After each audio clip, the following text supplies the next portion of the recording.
بسم الله الرحمن الرحيم الحمد لله رب العالمين والصلاة والسلام على أشرف الأنبياء والمرسلين نبينا محمد وعلى آله وصحبه أجمعين أما بعد السلام عليكم ورحمة الله وبركاته.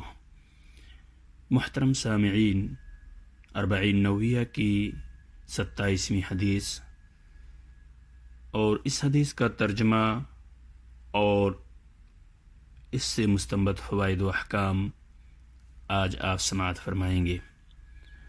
عن النواس بن سمعان رضی اللہ عنہما عن النبی صلی اللہ علیہ وسلم قال البر حسن الخلق والإثم ما حاك في صدرك وكرهت أن يطلع عليه الناس رواه مسلم. وعن وابصة بن معبد رضي الله عنه قال أتيت رسول الله صلى الله عليه وسلم فقال جئت تسأل عن البر والإثم؟ قلت نعم. قال استفتي قلبك. البر ما اطمأنت إليه النفس واطمأن إليه القلب، والإثم ما حاك في النفس وتردد في الصدر، وإن أفتاك الناس وأفتوك. قال الشيخ رحمه الله حديث حسن رويناه في مسندي الإمام أحمد بن حنبل والدارمي بإسناد حسن. ترجمہ: نواس بن سمعان رضی اللہ عنہ نبی اکرم صلی اللہ علیہ وسلم سے روایت کرتے ہیں کہ آپ صلی اللہ علیہ وسلم نے فرمایا، نیکی حسن اخلاق کا نام ہے، اور گناہ وہ ہے جو تمہارے دل میں کھٹکے اور اس پر لوگوں کا مطلع ہونا تمہیں ناپسند ہو۔ یہ روایت صحیح مسلم کے اندر موجود ہے۔ اور وابصہ بن معبد رضی اللہ عنہ کا بیان ہے کہ میں رسول اللہ صلی اللہ علیہ وسلم کے پاس آیا اور آپ صلی اللہ علیہ وسلم نے فرمایا، تم نیکی اور گناہ کے بارے میں سوال کرنے آئے ہو؟ میں نے کہا ہاں۔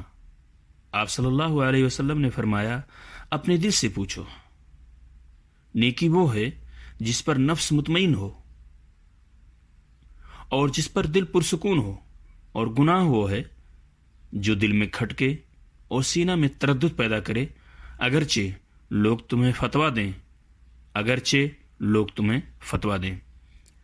حدیث حسن ہے، مسند امام محمد اور مسند امام دارمی میں بھی بسند حسن مروی ہے۔ سامعین کرام، اس حدیث سے چند فوائد و احکام بھی مستنبط ہو رہے ہیں جسے آپ سماعت فرمائیں۔ حسن اخلاق کی بڑی فضیلت آئی ہے، اور یہ حدیث حسن اخلاق کی فضیلت بیان کرتی ہے۔ حسن اخلاق کو ہی نبی اکرم صلی اللہ علیہ وسلم نے نیکی قرار دیا ہے۔ حسن اخلاق میں وہ تمام فضائل و مکارم داخل ہیں جن کی طرف قرآن مجید نے دعوت دی ہے، اور جن کو اپنا کر رسول اکرم صلی اللہ علیہ وسلم نے ہمارے لیے اسوہ حسنہ پیش کیا ہے۔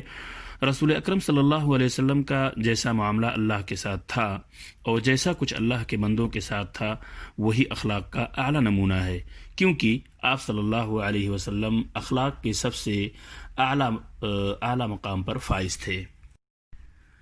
گناہ کا پیمانہ یہ ہے کہ اس سے دل میں تنگی و بے چینی اور قلق و اضطراب پیدا ہوتا ہے۔ اس کے برخلاف نیکی پر انسان کا ضمیر مطمئن اور اس کا دل پرسکون ہوتا ہے، اسے اطمینان حاصل ہوتا ہے۔ مومن کو ہمیشہ اس بات کا خوف ہوتا ہے کہ لوگوں کو اس کے عیوب کی اطلاع نہ ہو۔ اس کے برخلاف فاسق و فاجر لاپرواہ ہوتا ہے، بلکہ بسا اوقات جرات اتنی بڑھ جاتی ہے ان فاسقوں اور فاجروں کی کہ لوگوں کے سامنے علانیہ جرائم کرتے ہیں، اور ان کی تنقید و عیب گیری سے ان کی پیشانی پر کوئی شکن نہیں پڑتا، اور بعض کی ڈھٹائی، بدبختی و بے حیائی تو یہاں تک پہنچ جاتی ہے کہ وہ اپنے گناہوں پر فخر کرتے ہیں اور اسے بیان بھی کرتے ہیں۔ سامعین کرام، آدمی شبہ کی چیزوں کو چھوڑ کر ایسے کام کرے جو شخص سے پاک ہوں۔ شبہات میں پڑنے سے انسان حرام میں بھی پڑ جاتا ہے۔ معزز سامعین، جس عمل کے مباح و جائز ہونے کی شرعی دلیل موجود ہو تو دل مطمئن ہو یا نہ ہو، دلیل پر چلنا نہایت ضروری ہے، کیونکہ دل کی بے قراری کے اسباب شبہ کے سوا کچھ اور بھی ہو سکتے ہیں۔ مثال کے طور پہ سفر میں روزہ توڑنے اور 4 رکعت والی نمازوں کو 2 رکعت پڑھنے کی اجازت ہے۔ بسا اوقات لوگوں کا دل اس پر مطمئن نہیں ہوتا ہے، لیکن چونکہ شرعی دلیل واضح طور پر موجود ہے، اس لیے اپنے نفس کی مخالفت کر کے اتباع دلیل واجب ہے۔ صلح حدیبیہ کے موقع پر کعبہ پہنچنے سے پہلے رسول اکرم صلی اللہ علیہ وسلم نے صحابہ کرام کو قربانی کر لینے اور احرام کھول دینے کا حکم فرمایا۔ صحابہ کو ناگوار گزرا، لیکن اس کے باوجود انہوں نے اس پر عمل کیا اور ان کے لیے اسی میں ہر طرح کی بھلائی اور سعادت مندی پنہا تھی۔ اس حدیث کے اندر جو بات بیان کی گئی ہے اس سے دل کا مقام و مرتبہ واضح ہوتا ہے۔